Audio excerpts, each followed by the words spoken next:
జమ్మూ కాశ్మీర్లో జరిగిన ఉగ్రవాద దాడిని నిరసనగా ప్రపంచ శాంతి వర్ధిల్లాలి, ఉగ్రవాదం నశించాలంటూ ప్రభుత్వ విప్ సెంట్రల్ నియోజకవర్గ శాసనసభ్యులు బొండా ఉమామహేశ్వర ఆధ్వర్యంలో శాంతియుత కొవ్వొత్తుల ర్యాలీని అజిత్ సింగ్ నగర్ లో నిర్వహించారు. ఎమ్మెల్యే కార్యాలయం వద్ద నుంచి జరిగిన ఈ ర్యాలీ అమెరికన్ హాస్పిటల్ సెంటర్ వరకు సాగింది. ఎమ్మెల్యే బొండా ఉమామహేశ్వరతో సహా ఈ ర్యాలీలో పాల్గొని ఉగ్రవాది సంఘటనను తీవ్రంగా ఖండించారు. దేశం యావత్ ఉగ్రదాడిలో చనిపోయిన కుటుంబాలకు అండగా ఉంటుందని, రానున్న కాలంలో ఉగ్రవాదాన్ని దేశంలో సమూలంగా అంతం చేసేలా కేంద్ర రాష్ట్ర ప్రభుత్వాలు చర్యలు తీసుకుంటాయని అన్నారు. పాకిస్తాన్ అరాచక వికృత చేష్టలకు వ్యతిరేకంగా సింగ్ నగర్ లోని సెంట్రల్ నియోజకవర్గ తెలుగుదేశం పార్టీ కార్యాలయం వద్ద నుండి అమెరికన్ హాస్పిటల్ సెంటర్ అంబేద్కర్ విగ్రహం వరకు శాంతియుత కొవ్వొత్తుల ర్యాలీ జరిగింది. ప్రభుత్వ విప్ సెంట్రల్ నియోజకవర్గ శాసనసభ్యులు బొండా ఉమామహేశ్వరరావు గారి ఆధ్వర్యంలో జరిగిన ఈ ర్యాలీలో వందలాది మంది కొవ్వొత్తులు చేత పట్టుకుని భారత మాతకి జై అంటూ నినాదాలు చేస్తూ పాకిస్తాన్ డౌన్ డౌన్ అంటూ ర్యాలీలో పాల్గొన్నారు.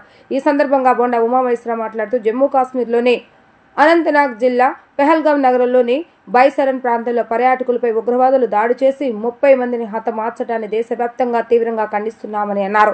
ఇది ఒక పిరికిపంద అవమాననీయ చర్య అని అభివర్ణించారు.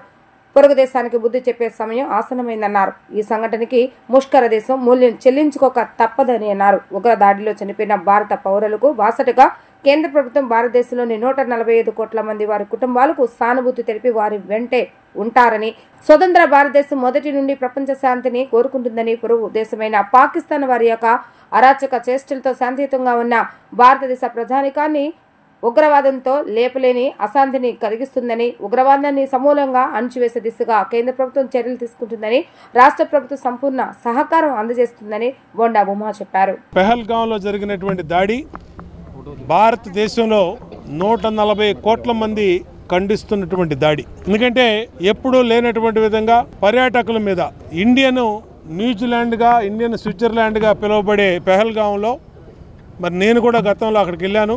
ఎప్పుడు కూడా జరగనటువంటి సంఘటన, అమాయకులైనటువంటి పౌరుల మీద మతం పేరు మీద దాడి చేయటాన్ని తీవ్రంగా ఖండిస్తూ ఉన్నాం. ఎందుకంటే కాశ్మీర్లోని ముస్లిం యువకులు కూడా దీంట్లో ప్రాణాలు పోగొట్టుకోవడం, ఏ ముస్లిం యువకులైతే అక్కడ ఉన్నారో వాళ్ళు పర్యాటకులను కాపాడటానికి మరి ప్రాణాలు వదలటం అనేది దుర్మార్గమైన చర్య. దీనికి పాకిస్తాను టెర్రరిస్టులు ఏదైతే ఉన్నారో విద్రోహులు వాళ్ళే బాధ్యత వహించాలి. కఠినంగా చర్యలు కేంద్ర ప్రభుత్వం కూడా తీసుకోవాల్సినటువంటి అవసరం ఉంది. ఇవాళ భారతదేశంలోకి చొరబడి ఏదైతే ఇలాంటి మారణకాండ చేస్తూ ఉన్నారో దాన్ని ప్రపంచ దేశాలన్నీ కూడా ఖండించినాయి, అన్ని దేశాలు ఖండించినాయి. గతంలో కూడా ఇలాంటి అనేకమైనటువంటి క్రూరమైనటువంటి చర్యలు ప్రేరేపించినటువంటి పాకిస్తానే దీని వెనకాల బాధ్యత వహించాలి. దుర్మార్గమైనటువంటి చర్య. దాంట్లో ఆంధ్రప్రదేశ్ రాష్ట్రానికి చెందినటువంటి కావలి, విశాఖపట్నం చెందినటువంటి 2 మరణించడం చాలా బాధాకరం. దీనికి ఇవాళ పార్టీలకు అతీతంగా ప్రజాస్వామ్యవాదులందరూ కూడా ఖండించాలి. దీన్ని ఒక మతం మీదకో ఒక వర్గం మీదకో నెట్టడం అనేది కరెక్ట్ కాదు.